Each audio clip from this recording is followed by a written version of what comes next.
Last class में हमने कॉलपिट oscillator का अध्ययन किया था और कॉलपिट ऑसिलेटर में जो दोलन के लिए आवश्यक शर्त थी उसकी कैलकुलेशन हमने की थी।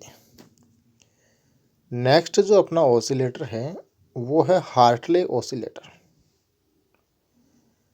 हार्टले ऑसिलेटर जो है वो भी कॉमन एमिटर एम्पलीफायर ही है और साथ में इसके अतिरिक्त जो सर्किट इसमें जोड़ा है वो सर्किट सेम वैसे ही है जैसे कॉलपिट ऑसिलेटर में था, लेकिन थोड़ा सा डिफरेंस यह है कि जहां हमने कॉलपिट ऑसिलेटर में कैपेसिटर जोड़ रखे थे उसकी जगह हम कॉइल ऐड करेंगे और कॉलपिट ऑसिलेटर में जहां हमने कॉइल ऐड कर रखी थी वहां पर अब हम कैपेसिटर का यूज करेंगे। तो इसका जो सर्किट बनेगा वो लगभग अपना इस प्रकार का बनेगा और सेम वही कॉमन एमिटर एम्पलीफायर ही है। और यहाँ जो अपना दोलनी परिपथ जिसको टैंक परिपथ हम कह रहे थे वहाँ पर कैपेसिटर की जगह यहाँ पर ये दो कॉइल यूज ली है L1 और L2 और कॉइल की जगह यहाँ हमने कैपेसिटर ऐड किया है। इस सर्किट में रेजिस्टेंस R1 R2 एक रेजिस्टेंस ये है, दूसरा ये है और एमीटर रेजिस्टेंस और पावर सप्लाई VCC, ये जो चार क्वांटिटीज़ है जिसमें रेजिस्टेंस R1 R2 RE और पावर सप्लाई VCC ये एम्पलीफायर को उचित बाइस प्रदान करते हैं।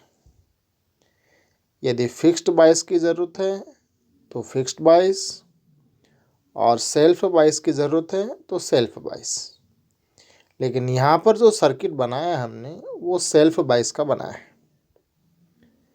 साथ ही कैपेसिटर CE जो है इसको हम बाईपास कैपेसिटर कहते हैं। बाईपास कैपेसिटर से अर्थ है कि ऐसी कंपोनेंट को अपने पे से बाईपास कर देता है।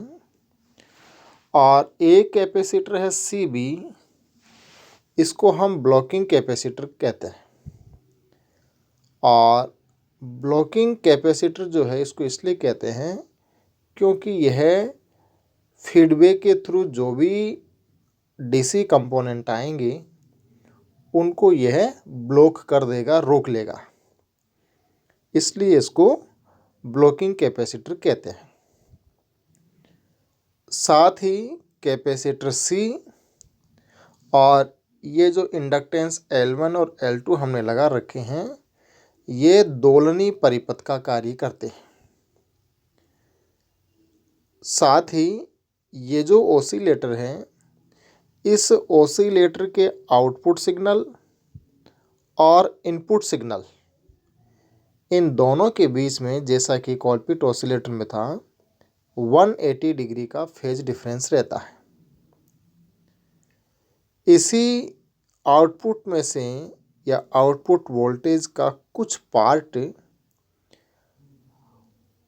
को हम प्रेरण कुंडली या कॉइल L1 के द्वारा, जहां हमने Z1 जो एलिमेंट लगाए हैं, यहाँ Z1 की जगह कॉइल L1 है, इसके सिरों पर जो भी वोल्टेज रहेगी उसको हम फीडबैक करेंगे।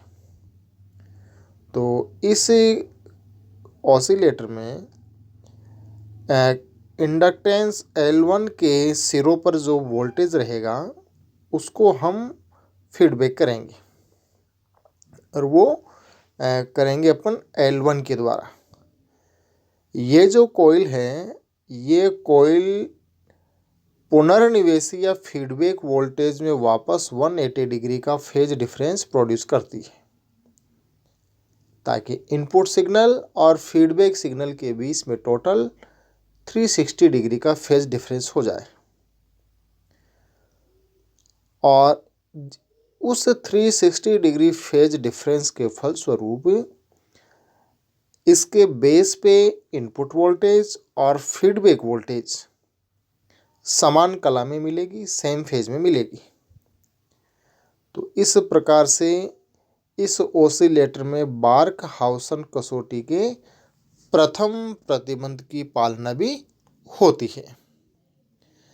अब ये जो हमने सर्किट बनाया है, इस सर्किट का तुल्य परिपथ या हाइब्रिड पैरामीटर के तुल्य परिपथ जो बनेगा वो ये रहेगा अपना।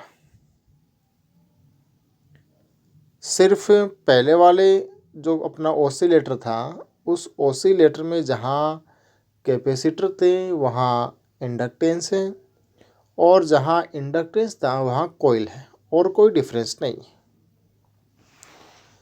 अब इस सर्किट से हमें दो चीज़ें निकालनी हैं। एक तो हमें निकालना है वोल्टेज गेन, ए की वैल्यू, और दूसरा निकालना है अपने को फीडबैक रेशियो, बीटा। और फिर दोनों को मल्टीप्लाई करके जो दोनों के लिए आवश्यक शर्त है वह है a beta greater than equal to 1।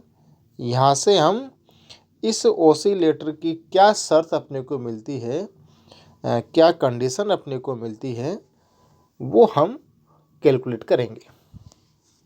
तो सबसे पहले हम यहाँ पर सर्किट 1 को लेंगे, और सर्किट 1 जो है वो सर्किट 1 है अपना ये वाला,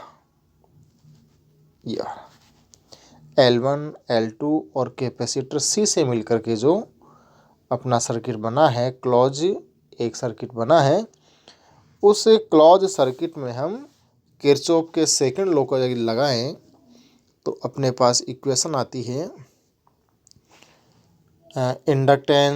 कैपेसिटर से फ्लो होने वाली करंट I2 है। तो किरचॉफ के सेकंड लॉ के अनुसार इस पर जो वोल्टेज ड्रॉप रहेगा वो रहेगा I2 1/I⍵C प्लस, आगे बढ़ते हैं तो कॉइल L1 में से फ्लो होने वाली करंट है I2 माइनस I3। तो इस पर वोल्टेज ड्रॉप रहेगा I2 माइनस I3 I⍵L1। आगे बढ़ते हैं, माइनस कॉइल L के ऊपर माइनस उसमें से फ्लो होने वाली करंट है I1 माइनस I2। तो वहाँ करंट की डायरेक्शन और अपने चलने की डायरेक्शन एक दूसरे के अपोजिट है, तो वहाँ पर वैल्यू आएगी साइन नोटेशन के according minus I1 minus I2 I⍵L2 minus I1 minus I2 I⍵M plus I2 minus I3 I⍵M। या M जो है वह है म्यूचुअल इंडक्टेंस, अन्योन्य प्रेरकत्व, और वो अन्योन्य प्रेरकत्व है दोनों कॉइल L1 और L2 के बीच में। तो उस म्यूचुअल इंडक्टेंस पर कितना वोल्टेज ड्रॉप है due to current I2 minus I3 और करंट I1 माइनस I2 की वजह से, वो वैल्यू हमने यहाँ रखी है। और फिर इसको अब हम आगे कि करंट I1 के साथ में कौन कौन से कोफिशिएंट है उनको कलेक्ट करेंगे, I2 के साथ में कौन कौन से कोफिशिएंट है उनको कलेक्ट करेंगे, और I3 के साथ में कौन से कोफिशिएंट है उनको कलेक्ट करेंगे, इज इक्वल टू वैल्यू 0 है। यहाँ से अब हम इस इक्वेशन को सोल्व करके यहाँ तक बढ़े, जहाँ वैल्यू है I⍵I2 bracket L1 plus L2 plus 2M minus 1/⍵²C।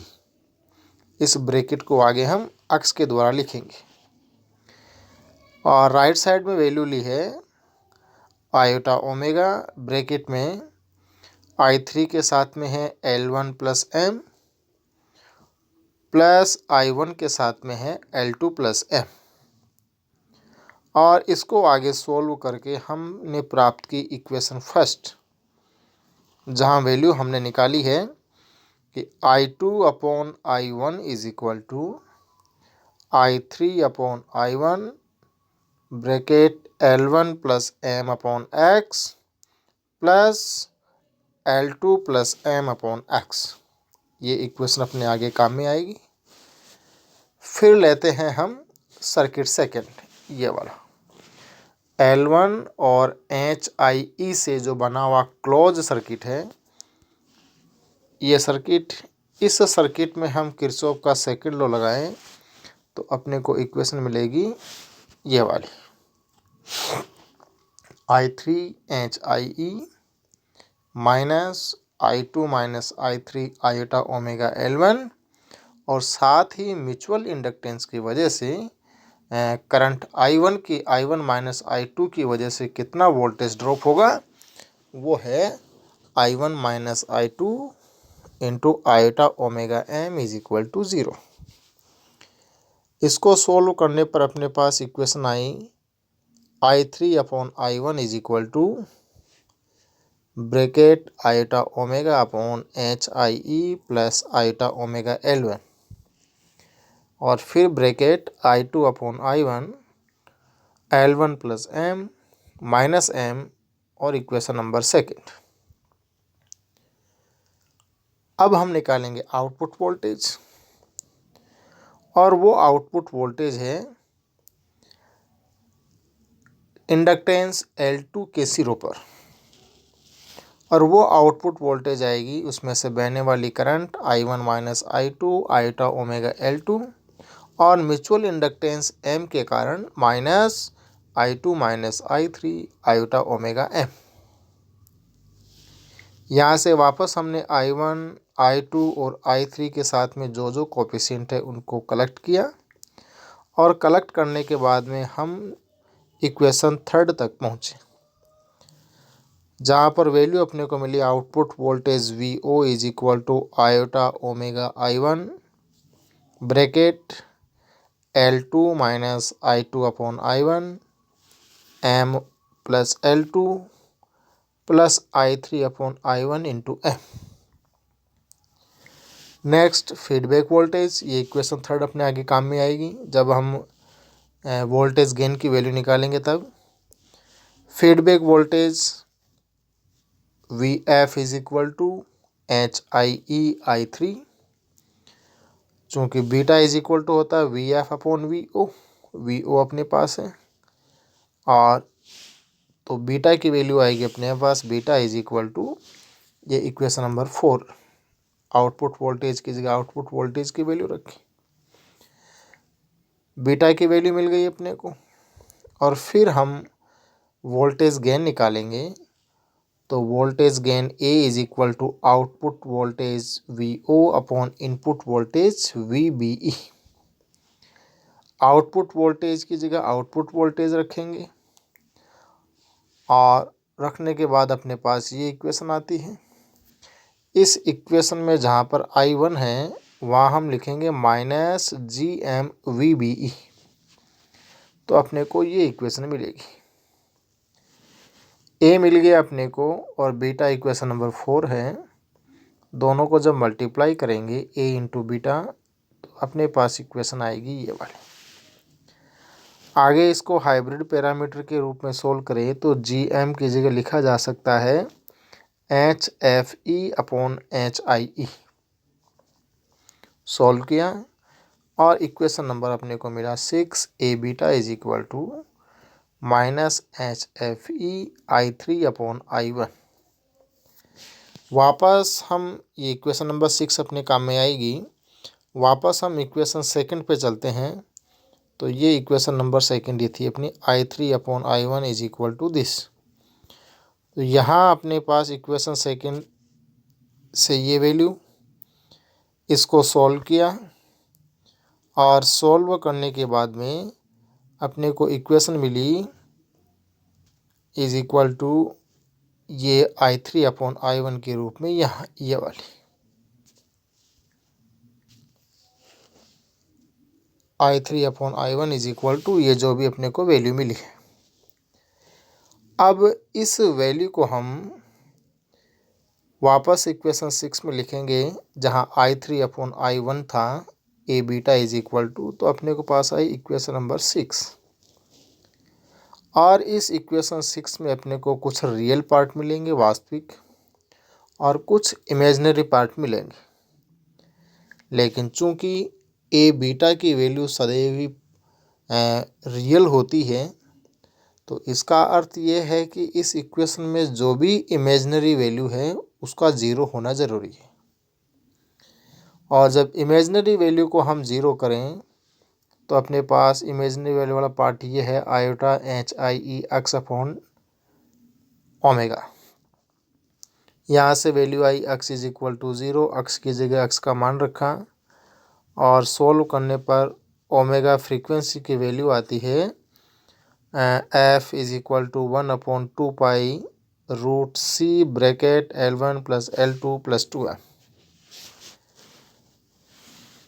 चूँकि उपरोक्त जो फ्रीक्वेंसी अपने को मिली ये वाली, ये हार्टले ऑसिलेटर की दोलन आवृत्ति है, और स्वतः दोलनों के लिए आवश्यक है कि ए बीटा की value greater than equal to 1 हो। तो इस ए बीटा का जो भी मैग्नीट्यूड है उसको यहाँ रखेंगे हम, और रखने के बाद में जब सोल्व करें तो अपने पास इक्वेशन आती है कि HFE जो हाइब्रिड पैरामीटर था, HFE उसकी value greater than equal to रहनी चाहिए L1 + M/L2 + M। ये जो कंडीशन है ये स्वतः दोलनों की आवश्यक कंडीशन है, किसकी? हार्टले ऑसिलेटर की। तो ये हुई अपनी हार्टले ऑसिलेटर में का सर्किट किस प्रकार से बना होता है, और उस सर्किट की वजह से दोलन किस प्रकार से होंगे, और साथ ही उसमें सेल्फ ऑसिलेशन होने लगे उसकी आवश्यक कंडीशन जो है वो रही अपनी कि HFE की वैल्यू L1 + M/L2 + M के या तो इक्वल होनी चाहिए या उससे अधिक होनी चाहिए। नेक्स्ट टॉपिक जो अपना है वो है थर्ड जो ऑसिलेटर है, RC phase shift oscillator, RC कला विस्थापक ऑसिलेटर। और इस ऑसिलेटर का अध्ययन अब हम नेक्स्ट क्लास में करेंगे।